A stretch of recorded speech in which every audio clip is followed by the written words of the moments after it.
Okay, this is going to be an 8 minute long video of me doing paintless dent repair on a really small dent. I have no script, I have no idea what to say, and I am hoping to God that I can just keep enough dialogue going for the next 8 minutes.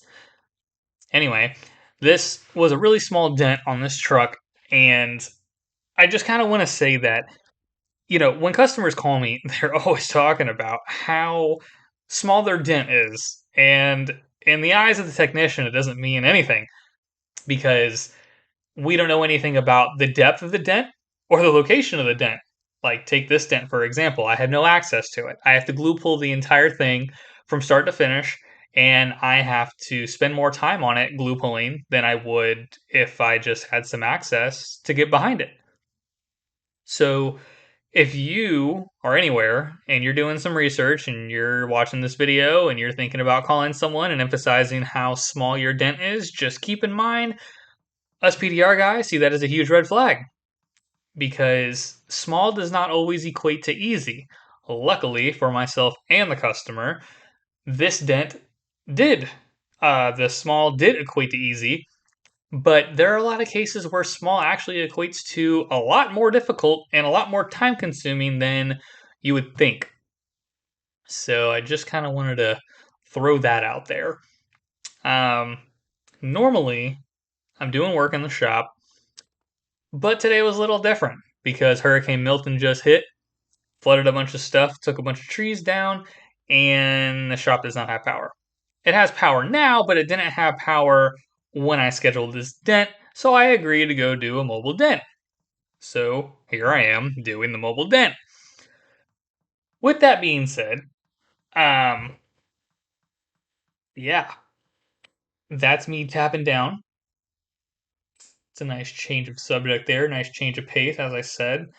I'm not sure I've ever had to talk for 8 minutes, but here I am, talking for 8 minutes for my first YouTube video that I'm actually producing by myself. So, with these small dents, the thing that can make them so difficult is that, as I said before, depth and location. If you're in an area where you cannot get a tool and it's like significantly deep, you're going to have a hell of a time trying to get that thing out. And it's probably going to give you a lot of like a lot of tension, a lot of struggle. Like, you're going to struggle really hard. It's going to give you a lot of problems. However, you can have the most accessible dent in the world, but if it's too deep, then it's like stretched. You're not gonna get it out. And if you do, it's probably not gonna look great, and everyone's gonna be like, "Oh wow, I should have just got to repaint it anyway." So just again, I just want this. If you take anything from this video, just I am emphasizing that small dents do not always equate to easy dents, even though this one kind of did. Oh, gonna put that back because yeah. Anyway, so yeah, um, the tools I'm using and the glue that I'm using, the glue tabs that I'm using. That's a Kiko knockdown with a very old Dentcraft hammer. Freaking love that thing. It's been with me for almost 6 years now. The PDR light is from A1 Tools. The truck is from GM, and that little alcohol sprayer you saw me spraying away was from Willy Quick, and that foam is from Apple. I'm just making sure I can see what's actually like happening. This is my first time using the GoPro. So yeah. So that is a Dent Reaper tab. And the glue gun, I completely forgot the brand of the glue gun, but it's tab weld glue. And the mini lifter is also from Dentcraft. That thing has been with me just as long as the hammer. Not the knockdown though. I've been through a lot of knockdowns. But all of these different things, there's a lot of variables that go into paintless dent repair, especially when you're glue pulling. And basically, what you see in that little tackle box right there, and the hammer, and the knockdown, and the light, that's pretty much what you need in order to remove a dent of this size. Because what's going to happen is when you pull the dent, like a lot of people think that you just like take the low out and you're just done and over with, and that's not entirely the case. It's actually not ever the case. You need to knock down. Just like what I'm doing now, you have to knock the dent down. And if you do not knock it down, you're going to be put in a situation where you, one, put on too much tension with the paint while you're pulling, and it's going to, pull paint. Or the dent is, going to be just a high spot left and it's not going to be pretty. It's going to be very noticeable and everyone's going to be unhappy. So if you're thinking about getting like a do-it-yourself kit or even attempting PDR yourself, just know there are more steps than just quote unquote popping the dent out. Because see, look at that high spot right there. Like I did technically just, pop the dent out, but there's still a pit in the middle that needs to be worked out slowly by the back and forth process of glue pulling and knocking down.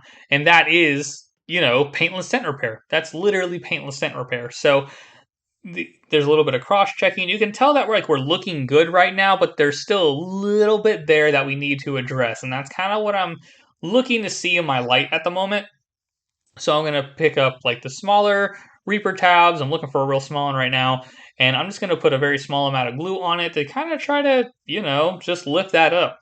Um, and or lift the pit up anyway, because the pit is like, I don't know, probably like 2 millimeters long, if that.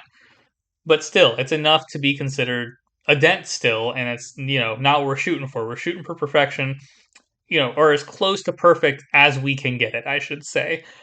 Shooting for perfection, nothing's perfect, nothing will ever be perfect.